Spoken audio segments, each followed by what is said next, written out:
Daddy, I think, is just an amazing person. When you look at, you know, the culture that he came from, it was completely different from Mama's upbringing.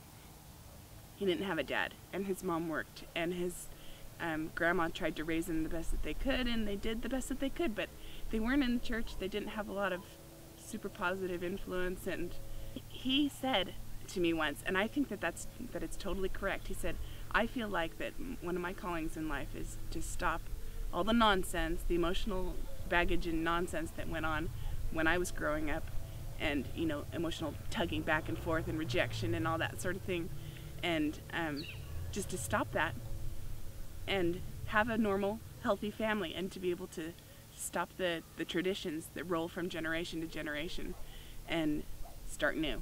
And that's really what he did. And he kind of, it's like he plucked himself off and put himself on a new tree and said, graft, I'm gonna be here. I'm not gonna be over there anymore. I'm gonna be here.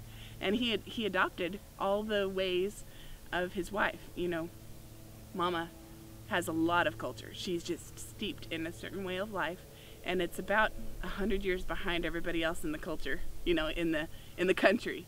But but he, you know, he was learning that culture right along with his kids, and he adopted it and he learned it, and he is out here weeding and watering trees and puttering around in the garden, and that's not what he grew up with.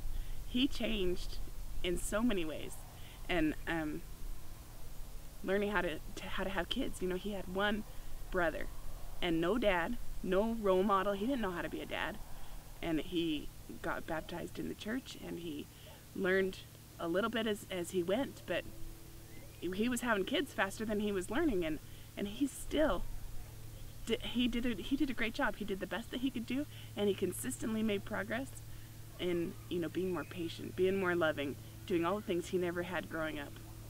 And I think that takes a lot of growth. I mean, Daddy, he's a workaholic. He would just, I don't know how many businesses he started, and he would drive along, like he would drive and be gone.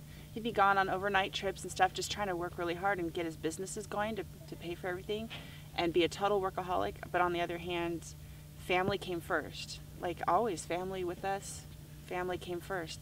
I mean, we have tons of stories of flying over the railroad tracks on Green Road when somebody's hurt or needs to go to the doctor, or mommy's in labor, or, you know, he just, all the hard work he did was so that he could accomplish having a family. Well, when we were growing up, I guess I didn't really notice it as much as I do now, that he is helpful and he stands there and says, what can I do? And that's a good example of being serviceable. And he's always prepared for things. He always has, like, the emergency kit. If you say, do you have a flashlight? And he brings out 5. Which one do you want? So, no matter what happens in this world, if you do your best to, you know, to prevent problems with your family, then you've done your responsibility. It's your responsibility to take care of your family, no matter what. No matter what is happening around you, it's your responsibility. And he always took that very seriously, and I think we all see that. When David got hurt, I don't know. The legend goes he made it from Carmichael to Wilton in 15 minutes or something. I don't know how long it was, but he was there really fast. When somebody needs something, he is dependable, and he prepares so much. He never wants to be caught in a situation where someone can say, Mike Meyer did not prepare enough. When I was about 4 years old, I remember I had to have been about 4, because we didn't have the bunk bed yet.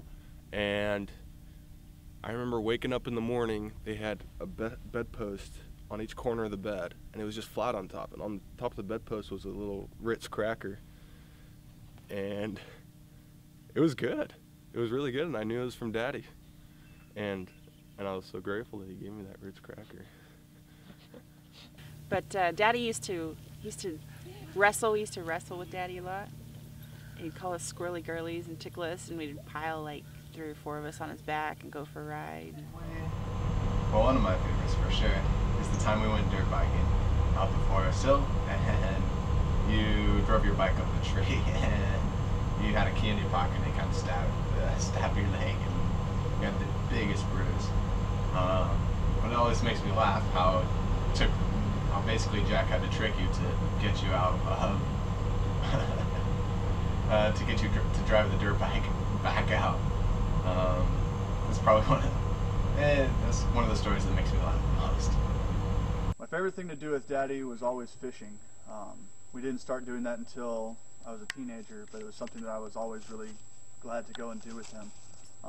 It was just time alone spent where we could just go out and be ourselves, and I always enjoyed it, even though, well, maybe I enjoyed it just because Daddy never caught anything until my mission, but anyway. And we go fishing, what felt like, it might have been all day, and we never caught anything. We'd go all day and never catch anything.